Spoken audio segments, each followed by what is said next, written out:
السلام عليكم ورحمة الله وبركاته. أهلا بيكم في بث مباشر جديد على صفحة إيهاب محروس.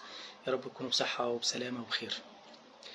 في البداية سمعنا ضجيج وسمعنا دوشة وسمعنا كلام كتير النهاردة حوالين الصفقة المنتظرة لنادي الزمالك، وان نادي الزمالك داخل في مفاوضات مع أحد لاعيبة النادي الأهلي وإنه هيضم صفقة يرد بيها على صفقة إمام وكلام كتير سمعناه الساعات الأخيرة دي. إيه حقيقة الكلام ده؟ طيب، مبدئيا كده مفيش لاعب في النادي الاهلي فتح اي كلام مع اي مسؤول في نادي الزمالك، ولا حتى وسيط ولا وكيل لاعبين. ومفيش لاعب في النادي الاهلي هيوافق انه يروح نادي الزمالك في الظروف، سواء في الظروف دي او في غير الظروف دي. اللعيبه دلوقتي بتتمنى وبتحلم وبتسعى ان هي تروح النادي الاهلي، مش ان هي تمشي من النادي الاهلي. يعني لما يجي امام عاشور من نادي الزمالك نادي الاهلي، ده معناه ان ممكن اي حد من لعيبه النادي الاهلي ينتقل لنادي الزمالك؟ لا طبعا. ده كلام مش منطقي وكلام مش مفهوم، والغرض منه هو احتواء الرأي العام الزملكاوي بعد الغضب الكبير من صفقة انتقال إمام عاشور للنادي الأهلي. الكلام كان على محمد شريف أو أحمد عبد القادر. طيب، محمد شريف كولر حسم موقفه من ناحيته تماما.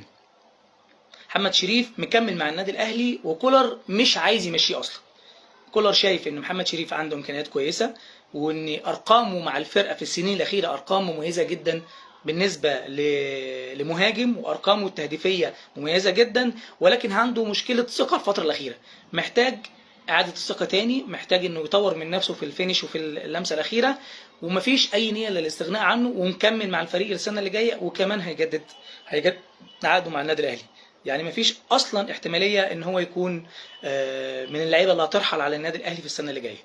طب احمد عبد القادر، عنده عقد ممتد مع النادي الاهلي، يمشي ازاي؟ الزمالك ياخده ازاي؟ فكره احترافه بره مرفوضه تماما.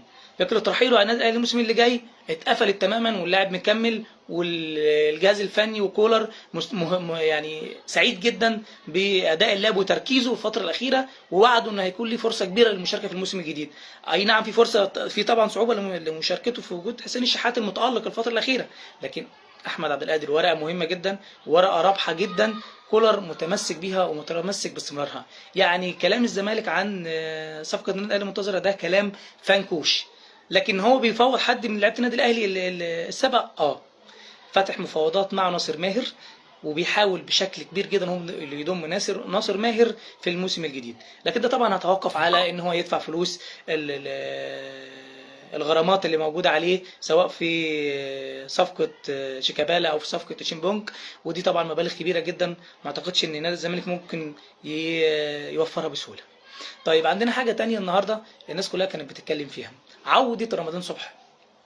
هل رمضان صبحي هيرجع النادي الاهلي، ولا في احتماليه انه يرجع النادي الاهلي، او النادي الاهلي بيفكر في عوده رمضان صبحي؟ ده كلام من ورا الخيال، ده كلام من ورا الخيال.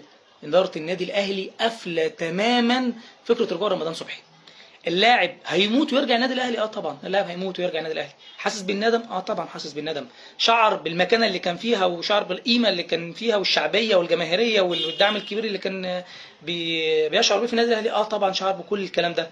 تواصل مع حد في اداره النادي الاهلي، وعرض ان هو يرجع، وانه يقدم اي تضحيات او اي تنازلات، سواء ماليه او شخصيه، او ان هو يقدم اعتذار رسمي او اي صوره لرجوع النادي الاهلي. والنادي الاهلي رفض فكره يعني مناقشه الموضوع تماما. يعني مش النادي الاهلي هيناقش الموضوع وبعدين يرجع فيه، لا، ده الاهلي رافض مناقشته من الاساس. حتى تدخلات الوسطاء وتدخلات نسايبه وتدخل ووساطه حماه، امر مرفوض تماما جوه النادي الاهلي. وطول ما الكابتن محمود الخطيب رئيس للنادي الاهلي، رمضان صبحي لن يعود للنادي الاهلي مره اخرى، وده امر مقفول تماما.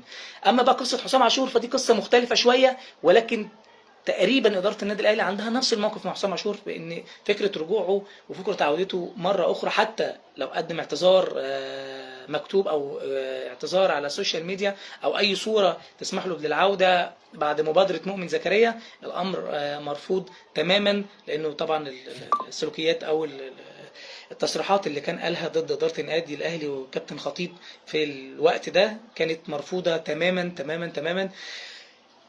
ايه تاني عندنا؟ طيب، انا شايف حد بيقول عايز مين. طيب الجناح الهجومي وصفقة رضا سليم. طيب الجناح الهجومي وصفقة رضا سليم توقفت ولا لأ؟ لأ. النادي الأهلي لم يتراجع عن المفاوضات.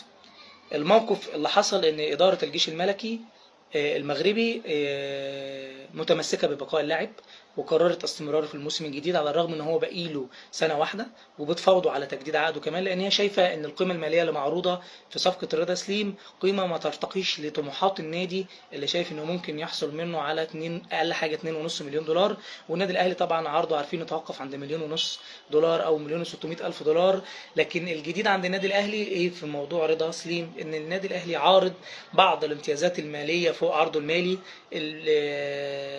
بحيث ان اللاعب لو شارك في عدد من المباريات بشكل اساسي، سجل عدد معين من الاهداف، حصل على بطولة افريقيا، حصل على كاس العالم من الانديه، كل دي ممكن امتيازات النادي الاهلي يقدمها فوق العرض المالي اللي هو عمله، بجانب نسبه من اعاده البيع لو جاله عرض اوروبي كبير يكون في نسبه كبيره للجيش الملكي. ده محاولات من النادي الاهلي للتقريب وجهات النظر مع الجيش الملكي للحصول على رضا سليم، لان ده الخيار الاول بالنسبه لكولر، لانه معجب جدا باللاعب خصوصا ان سنه صغير جدا. ده بالنسبه لموقف رضا سليم. وهياخدنا برضو لحاجه تانية في الجناح الهجومي، وهو العرض الجديد اللي قدمه اشرف بن شرقي. هو اللاعب هو اللي بيقدم العرض ولا النادي؟ لا، في موضوع اشرف بن شرقي الايه معكوسه، اللاعب هو اللي بيقدم عروضه للنادي الاهلي. هو لاعب حر دلوقتي ومن حق الانتقال لاي نادي وهو بيملك قراره، فهو اللي عرض نفسه على النادي الاهلي، ولما ما لقاش استجابه من النادي الاهلي لفكره عرضه بدأ يقدم عرض جديد، وهو ايه؟ التنازل عن قيمه الراتب بتاعه. يعني بعد ما كان طالب 2 مليون دولار بيقول لهم يا جماعه طب تعالوا نقعد مع بعض ونتفاوض حوالين ايه؟ الراتب السنوي. بدل ما انا طالب 2 مليون دولار لا نقلل المطالب شويه، نتفاوض حوالين قيمه الراتب السنوي. والنادي الاهلي برضه ما قدمش استجابه للاعب في العرض ده، ولكن هو ممكن يفكر امتى؟ لو لقى ان الراتب بتاعه اقل من راتب ال 1.5 مليون دولار، لان النادي الاهلي بكل تاكيد مش هيدي اشرف بن شرقي الراتب اللي بياخده بيرسي تاو او علي معلول، لان كولر شايفه من الناحيه الفنيه هو اقل كتير جدا من ان هو ياخد المبالغ دي. واداره النادي الاهلي متفقه معاه انه فنيا ما قدمش احسن حاجه مع الجزيره الاماراتي في الموسم اللي قضاه معاهم، وخرج بصوره مش كويسه، واصبح ودليل ان هو اصبح لاعب فري دلوقتي. طيب النادي الاهلي ممكن يضمه، ده ممكن يبقى خيار بعيد جدا للاهلي، ممكن يبقى اخر خيار ليه، لان الخيار الاول بالنسبه للنادي الاهلي في الجناح كان مصطفى فتحي ثم رضا سليم اللي النادي الاهلي مكمل فيه دلوقتي. فموضوع بن شرقي ده موضوع ممكن يبقى اخر حاجه قدام النادي الاهلي لو النادي الاهلي دخل فيه. طيب ياخدنا فين بقى دلوقتي؟ لموضوع القندوسي، رحيل القندوسي. كولر وافق على رحيل القندوسي وادى الضوء الاخضر لاداره النادي الاهلي لتسويق القندوسي، بعيدا بقى عن فكره ان هو يتعاقد مع جناح تاني ولا لا، لان طبيعي لو هو النادي الاهلي جاب جناح اجنبي جديد مع المهاجم الجديد اللي خلاص النادي الاهلي قرب من التعاقد معاه، سواء كان سوزا او المهاجم الافريقي المحترف في اوروبا اللي بيتكتب النادي الاهلي على اسمه، لكن النادي الاهلي بالتاكيد في الموسم الجديد هيكون فيه 2 اجانب، واحد مهاجم والتاني جناح. طيب بالنسبه للجناح ده هيضطر ان النادي الاهلي يتخلى عن احد لاعبيه الاجانب اللي موجودين في الفرقه. بالتاكيد النادي الاهلي مش هيتخلى عن بيرسي تاو او اليو ديانج اللي جاي له برضه عروض، بس عروض ضعيفه من تركيا، او مثلا المحترف الاجنبي الثالث علي معلول. فبالتاكيد النادي الاهلي مش هيتخلى حد من الثلاثه دول، والفرصه الوحيده اللي التخلي هتكون عن القندوسي اللي كولر شايف ان هو لعيب عنده امكانيات كويسه لكن مش هيكون مفيد للفرقه في الموسم الجديد، وفرص مشاركته قليله جدا، فان هو يطلع ياخد فرصه للمشاركه ويشارك بشكل افضل بره ويكون عنده فرصه ان هو يرجع في الموسم اللي بعده، ده شايف ان ده فرصه كويسه ليه. طيب الحاجه الاخيره اللي موجوده معانا بقى نتكلم فيها النهارده هي محمد رضا بوبو. احنا عارفين النادي الاهلي انسحب من المفاوضات في صفقه محمد رضا بوبو بعد مغالاه فيوتشر في الصفقه. ايه الجديد اللي موجود في الصفقه؟ الجديد دلوقتي مش عند النادي الاهلي، الجديد عند بوبو نفسه. بوبو نفسه بيمر بحاله صدمه وبيمر بحاله نفسيه صعبة جدا بسبب تراجع النادي الأهلي عن إتمام الصفقة أو انسحاب النادي الأهلي من المفاوضات ومغالاة نادي فيوتشر في الصفقة. اللاعب كان بيحلم انه يلعب في النادي الاهلي، وانه يحقق حلمه في ارتداء القميص الاحمر ويلعب في النادي الاهلي، وانه مضى على عقود النادي الاهلي واتفق على الراتب اللي هياخده واتفق على كل حقوقه مع النادي الاهلي، وفوجئ بتجميد المفاوضات مع النادي الاهلي بسبب مغالاة فيوتشر. الامر الثاني اللي في موضوع بوبو ايه، احنا سمعنا ان في عروض جايه لبوبو من انديه رينجرز او سيلتيك الاسكتلندي، وان في عرض ب 2 مليون دولار. الكلام ده مش صحيح. كل اللي حصل في موضوع العرض الخارجي لمحمد رضا بوبو ان احد وكلاء اللاعبين واحد شركات التسويق اللي مهتميه بتسويق اللاعب خارج مصر بعتت للنادي الاسكتلندي اللاعب، والنادي الاسكتلندي ابدى اهتمام باللاعب وعرض يستفسر عن المطالب الماليه للنادي عشان يشوف هل اصلا ممكن يفكر فيه ولا لا. فنادي فيوتشر هو اللي رد وحدد قيمه المبلغ وقال انا مش هبيع اللاعب ده اقل من 2 مليون دولار. مش عرض جاي من سيلتيك، ده عرض فيوتشر هو اللي محدده، قال انا مش هبيع اللاعب بتاعي ده الا ب 2 مليون دولار. ومن هنا جه الكلام بقى حوالين اصل جاله عرض ب 2 مليون دولار، اصل النادي مش عايز يفرط فيه باقل من المبلغ ده، والكلام ده كله اتضح في النهايه انه كلام مش حقيقي على الاطلاق، ومفيش عرض اتقدم لنادي فيوتشر بقيمه 2 مليون دولار. حتى العرض اللي كان جاي لهم من نادي بيراميدز طلع عرض وهمي، ونادي بيراميدز ما عندوش جديه في التعاقد مع اللاعب. هو دخل اصلا المفاوضات عشان يفسد الصفقه على النادي الاهلي. هو كان وصل مع فيوتشر ل 45 مليون جنيه. طب تعالى دلوقتي بعد النادي الاهلي ما انسحب من الصفقه، النادي الاهلي خرج النادي الاهلي خرج من الصفقه، اتفضل بقى يا عم بيراميدز تعالى تمم التعاقد، تعالى اشتري اللاعب بالمبلغ اللي انت قلت 45 مليون جنيه، قلت كمان ممكن ازود 5 مليون جنيه امتيازات واخده ب 50 مليون جنيه. طب تعالى خده ب 50 مليون جنيه. فين بيراميدز من التعاقد مع محمد رضا بوبو دلوقتي؟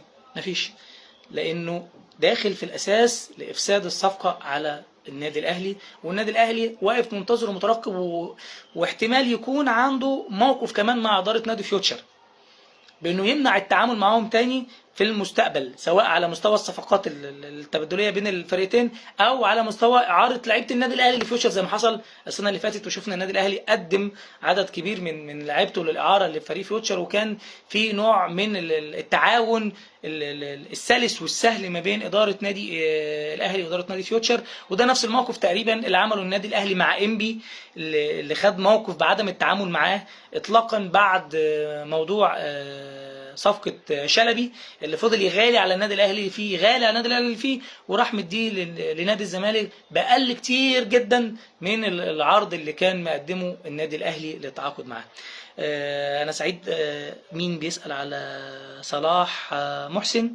بالنسبه لصلاح محسن، صلاح محسن جاله تليفون من احد مسؤولي النادي الاهلي بيأكد رجوعه للنادي الاهلي بعد انتهاء اعارته وبعد انتهاء مشاركته مع سيراميكا في نهائي الرابطه اللي بيتلعب دلوقتي، وان هو هيكون اضافه كبيره جدا للفريق، وان كولر كمان سعيد جدا بمستواه وكان بيتابعه الموسم ده بشكل كويس جدا، وانه سعيد بالمستوى اللي هو بيأديه وشايف انه هيكون اضافه كبيره مع محمد شريف ومحمود كهربا ومع المهاجم الجديد اللي هيبقى موجود ان شاء الله في الساعات في الايام اللي جايه. غير كمان ان هو ان صلاح محسن بيلعب في اكتر من مركز، ممكن يلعب في مركز الجناح اليمين او الجناح الشمال بجانب لعبه في مركز المهاجم الصريح. معانا مين تاني؟ معانا مصطفى، معانا مهدي بيسأل على سوزا. بص يا مهدي، قصة سوزا مفيش فيها جديد دلوقتي، الوضع كله مرتبط بموافقة النادي الكوري على العرض اللي قدمه النادي الاهلي. الاهلي مش هيقدم جديد، الاهلي اتفق مع النادي الكوري على كل شيء واتفق مع اللاعب على كل شيء، ولكن النادي الكوري هو اللي عطل اتمام الصفقه بحجه ان اللعيبه اللي هو تعاقد معاها ان هو جاب 2 مهاجمين، الاثنين اللي جابهم مش بنفس الكفاءه اللي موجود عليها كريم، اللي موجود عليها سوزا، وده اللي عطل شويه. لكن النادي الاهلي مكمل في المفاوضات، مكمل ومنتظر تفعيل الصفقه من النادي الكوري. في حد تاني بيسأل مصطفى ازيك يا مصطفى؟ بيسأل على كريم ند. كريم ندفد خلاص يا مصطفى، رجع للنادي الاهلي وخلاص. هينتظم في التدريبات خلال الايام اللي جايه. هياخد راحه سلبيه بعد انتهاء الموسم بتاعه مع نادي فيوتشر، وهيرجع مع انتظام النادي الاهلي والاستعداد للموسم الجديد. خلاص كريم ندفد اول العائدين، الراجل مقتنع بيه جدا وشايفه اضافه كبيره جدا لخط وسط النادي الاهلي، وهيكون ليه دور كبير جدا في الموسم الجديد مع المجموعه اللي موجوده مع النادي الاهلي. لحد كده ننهي اللايف بتاعنا، وانا سعيد جدا بمشاركتكم وتعليقاتكم، واتمنى دعمكم لصفحتنا باللايك والشير، واشوفكم ان شاء الله في لايف جديد، والسلام عليكم ورحمه الله وبركاته.